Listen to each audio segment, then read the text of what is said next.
Travel pa more, sabi nila, Sara Duterte's foreign trip. O itong hayop na Clarissa Tara-Tara na ito, na sinasabi nila na si Inday daw nasa Kuwait. 'Di ba? Gumawa sila ng kasinungalingan. Where is that? Yung hayop na to, hindi pa to yung sintonadong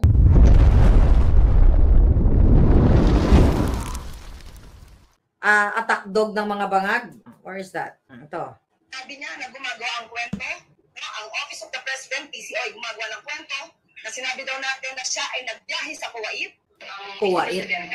Na pumunta sa Kuwait, no? Sa Kuwait ng August 8. Okay, tama? Pero, so, as we speak, Demo sinungaling. Alam mo, nakita nyo na ito nuknukan ha. Kitang-kita na itong hayop na to na sinabi niya a day before o 2 days before no August 8.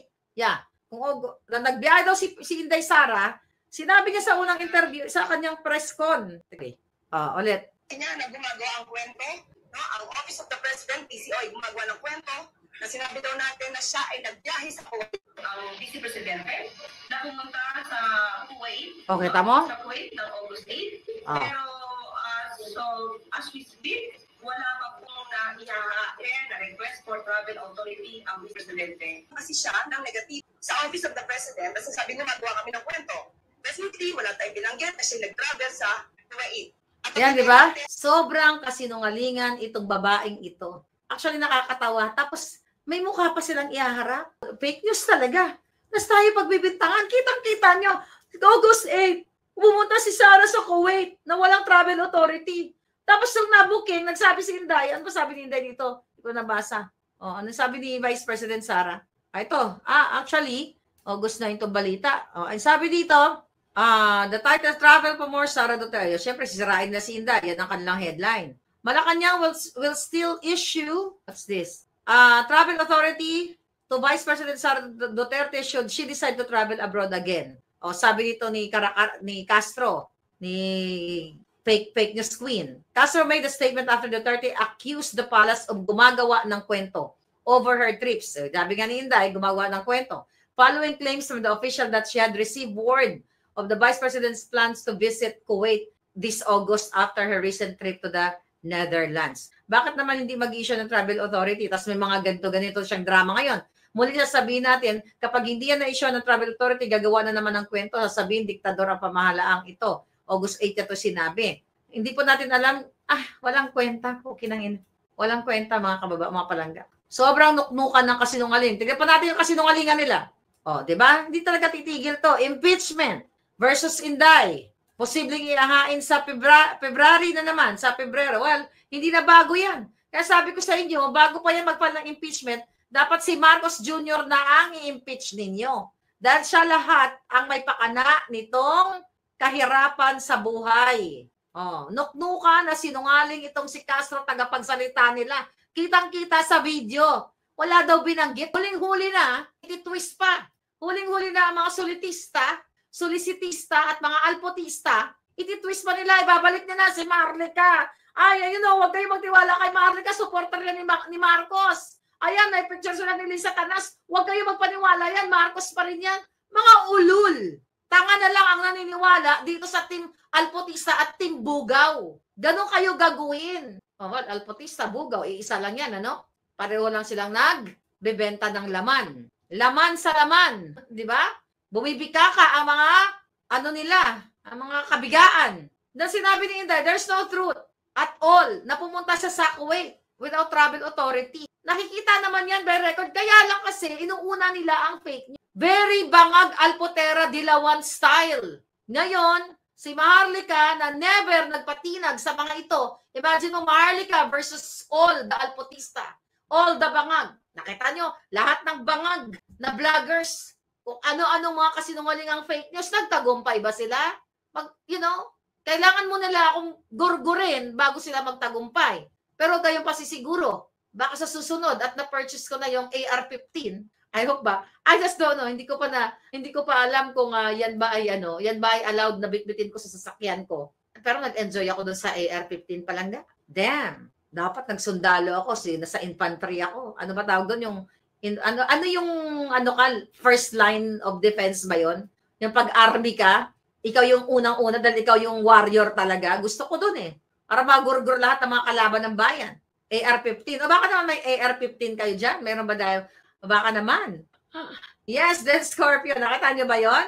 Babaliktad. Babaliktad ng mga, utos lahat yan. Ng mga Marcos Bangan. Kasi tandem infantry, right? Ako doon, sa unang-una. Putang ina eh. Alam niyo ba, habang ginaganon ko yon, alam niyo na kung sino mga tinatarget ko doon. Ang ina. Elite group ako, di ba? Sabi ni Kea Bas. Pwede ba ako doon sa drama ko doon? Pati yun, ginagawang issue. Hoy, ito mga, may nag-send sa akin, di ba? Frontline soldier, sabi ni BF Channel. May mga issue na, si Marlican, kami dito nakikipaglaban. Siya nagbabaril-barilan. Para mga gago. My God, I have a life. Kayo wala kayong life. O gusto nyo rin, Special Forces o Navy SEAL, military yun. Hindi kayo makahawak ng AR-15. I'm thinking about collecting it. Right? Tama ba? Hindi, mayroon akong maliit. Ay, well, I'm not gonna disclose it para hindi makahanda yung kalaban. Pero, pinakatan yung AR na yon. Sabi ni Louie, granada na lang. Ano sabi niya? Isang bomba, isang gorgor na lang sabi nga ni Pangulong Duterte, diba? House of Congress, para during the state of the nothing achieved. Diba? Naalala sabi ni Pangulong Duterte? Ano ba sabi niya? Kung lindolin ba yon or bombahin or something, doon na lang para lahat maubos na. I remember that, sinabi ni Pangulong Duterte. Talagang, that was amazing, Ano yan? Nakaganon ako, nakadito yung AR, ubos lahat ng mga kalaban ng bayan. Hindi nila kaya yung ginawa mo, sabihin nila AI. Well, na-miss naman yung mga kaibigan ko. I live in Vegas and we just gave up our weapon collection because we now live outside of US. Ay, dapat pala binigyan mo na lang ako palangga, si Euclid.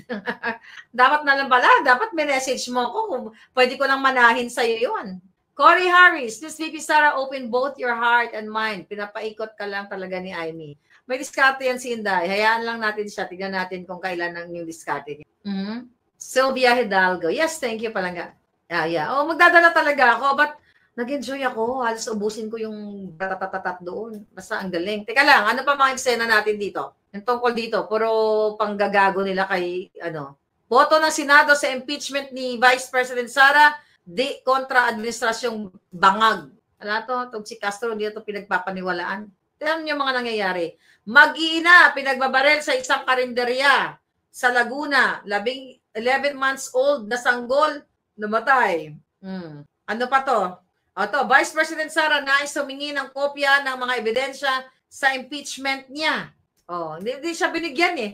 Walang binigay sa kanya, di ba? Yung articles of impeachment dahil sinabing binuking ni Senator Marcoleta. Ano ito? Wala na ibang balita. Ano pang mga kaindik-indik na balita dito, mga palangginging? Sabi ni Skippy Nuts, galit na galit si Libag na tinawag kong itim ang nguso niya at itim ang labi. Sige, bala na kayo. Gorgoren ng mga pangit. Bakit alam ni Princess Maui na hindi papayagan ng ICC na makadalaw si Inay? Ano ba sinabi ni Maui? Hindi ko narinig pa eh. Ano ba sinabi ni Bibi? May balita ba? Hindi ko kasi, busy ako sa pagbabarel.